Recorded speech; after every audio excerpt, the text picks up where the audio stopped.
Hello everyone, welcome to my YouTube channel. इस video में हम HPPWD में असिस्टेंट इंजीनियर सिविल की करंट वैकेंसी के बारे में बात करेंगे और मैं आपको जानकारी देने वाला हूं कि इस टाइम पे कितने ऐसे एई हैं जिनको रीएम्प्लॉयमेंट दी गई है और इससे क्या क्या चीज़ें होती हैं, डिटेल में हम बात करेंगे। तो सबसे पहले मैं आपको बता दूं कि आज जो है वो हिमाचल प्रदेश विधानसभा के मॉनसून सत्र का जो है वो आखिरी दिन है और आखिरी दिन पे जो था वो मतलब इस पूरे सत्र में एक टेक्निकल क्वेश्चन, एक टेक्निकल भर्ती के ऊपर ये प्रश्न था और वो था एई सिविल के ऊपर पीडब्ल्यूडी में। मैं दो चार लोगों को ऐसा जानता हूँ जो लगातार पीडब्ल्यूडी पे आरटीआई लगाते हैं। पिछले कुछ सालों में आरटीआई के माध्यम से एई सिविल की जानकारी नहीं दी गई है। हर बार कुछ ना कुछ वहाँ पे क्लॉज लगा दिया जाता है, कुछ और चीज़ें वहाँ पे हो जाती हैं और उसमें मेन चीज़ थी, अभी आपने देखा होगा कि इसी साल वेबसाइट पे भी जो है वो जो करंट वैकेंसी है उसके रिगार्डिंग जो डेटा था उसको अपडेट किया गया। तो वहाँ से भी ऐसा लग रहा था कि एक्चुअल में इतनी वैकेंसी तो जो है वो पीडब्ल्यूडी में एई सिविल की नहीं हो सकती है। तो एग्जैक्ट कितनी वैकेंसी है, क्या क्या चीज़ें हम डिटेल में बात करेंगे, वीडियो को एंड तक ज़रूर देखना।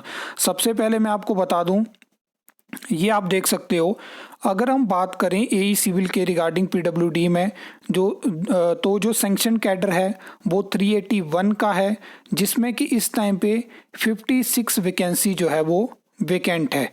और इसमें मेन चीज़ है, यहाँ पे आप देख सकते हो, ये तो जानकारी नहीं दी गई है कि डायरेक्ट रिक्रूटमेंट की कितनी वैकेंसी है प्रमोशन के माध्यम से, लेकिन पीडब्ल्यूडी के अगर पिछले 4-5 सालों के अगर आप जो वेबसाइट पे जानकारी मिलती है या चीज़ों को देखोगे तो एक चीज़ को प्रॉपर बैलेंस किया गया है। वो ये है कि डायरेक्ट रिक्रूटमेंट यानी जो टेस्ट के माध्यम से भर्तियां होती हैं वो तो देखने को नहीं मिली, लेकिन जो प्रमोशन कोटा होता है उसको प्रॉपर मतलब भरा गया है, टाइम टू टाइम जो है वो प्रमोशन देखने को मिली है। अब मेन चीज़ है, यहाँ पे आप देखिए, ये वो नाम है जिनको जो है वो रीएम्प्लॉयमेंट दी गई है, क्योंकि यहाँ पे प्रश्न पूछा गया था कि कितने ऐसे एई सिविल हैं जिनको एक्सटेंशन दी गई है। तो सरकार ने कहा कि हमने एक्सटेंशन तो नहीं दी है लेकिन हमने रीएम्प्लॉयमेंट दी है। तो ये वो नाम है। तो यहाँ पे आप देख सकते हो टोटल 6 ऐसे एई सिविल हैं जिनको यहाँ पे रीएम्प्लॉयमेंट दी गई है। इनके वो भी मेंशन है यहाँ पे कि कब रिटायरमेंट है और यहाँ पे मेंशन है कि 6 महीने के लिए जो है वो रीएम्प्लॉयमेंट इनको दी गई थी।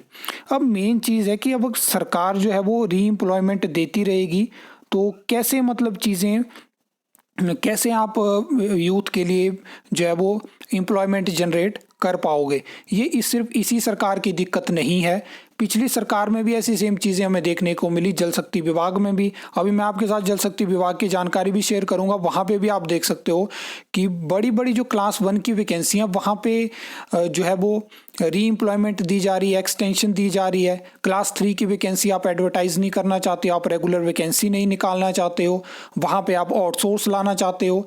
तो मतलब एक चीज़ आप यूथ को क्लियर करिए, डायरेक्ट आप किसी मंच के माध्यम से बोलिए कि हम जो है वो आपको रोजगार नहीं दे सकते हैं, हम जो है वो सिर्फ जो लोग ऑलरेडी सिस्टम में हैं उनको ओपीएस देंगे, उनको रीएम्प्लॉयमेंट देंगे, उनको एक्सटेंशन देंगे।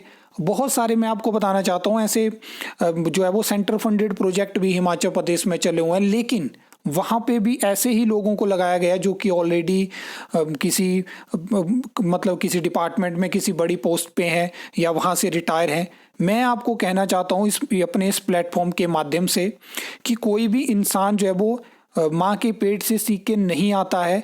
जब तक आप उस इंसान को, उस यूथ को उस सिस्टम में नहीं डालोगे वो कैसे सीखेगा। वो क्या सिर्फ इस काम के लिए कि 5 साल के बाद जब भी इलेक्शन होते हैं आप बड़े बड़े वादे कर दो, आप बोल दो हम ये एम्प्लॉयमेंट लेके आएंगे। जब तक आप यूथ को मतलब उस सिस्टम में नहीं डालेंगे, आपकी जो भी मतलब परफॉर्मेंस बेस्ड जॉब है उसको आप करना चाहते हो, आप ट्रेनी पॉलिसी लाना चाहते हो, लेकिन आप ये नहीं चाहते कि हम यूथ को एम्प्लॉयमेंट देंगे। क्योंकि जब भी कोई सरकार एफर्ट करती है तो वो सामने दिखता है। आपने आउटसोर्स माध्यम से ही भर्तियां करी हैं, आपने पॉलिसी वाली भर्तियां करी हैं, तभी आपने विधानसभा के सत्र में एक भी रिटर्न में जानकारी नहीं दी कि हमने आउटसोर्स कितनी भरी है, हमने पॉलिसी से कितनी भरी है, हमने पैरा वर्कर से कितनी भरी है।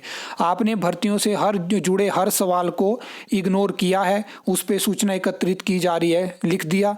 वो तो पिछले कल वो पीएससी जो शिमला के रिगार्डिंग नहीं, HPSSC हमीरपुर की जो भर्तियां जो 2022 से लटकी थी उस पे आपने एक जानकारी दे दी, जहां से स्टूडेंट को चीज़ें क्लियर हो गई। अभी आपको जल शक्ति विभाग में भी ये चीज़ें देखने को मिलेंगी, वहां पे भी रीएम्प्लॉयमेंट दी गई हैं। तो जब आपने क्लास 1 में रीएम्प्लॉयमेंट देनी है, एक्सटेंशन देनी है, तो यूथ को कैसे आप एक अपॉर्चुनिटी दे पाओगे कि वो भी अब क्लास 1 की जॉब के बारे में सोच पाएगा। जो टैलेंट है, जो डिज़र्व करते हैं सिस्टम में आना, क्लास 1 की नौकरी के लिए फ़ाइट करना, वहाँ पे सिस्टम में आना, उनको आप ऐसा कह रहे हो कि आप घर बैठिए, या तो आप प्राइवेट में ट्राई करिए और लाइफ टाइम स्ट्रगल करिए। तो ये चीज़ सरकार के लिए अच्छी नहीं होती है।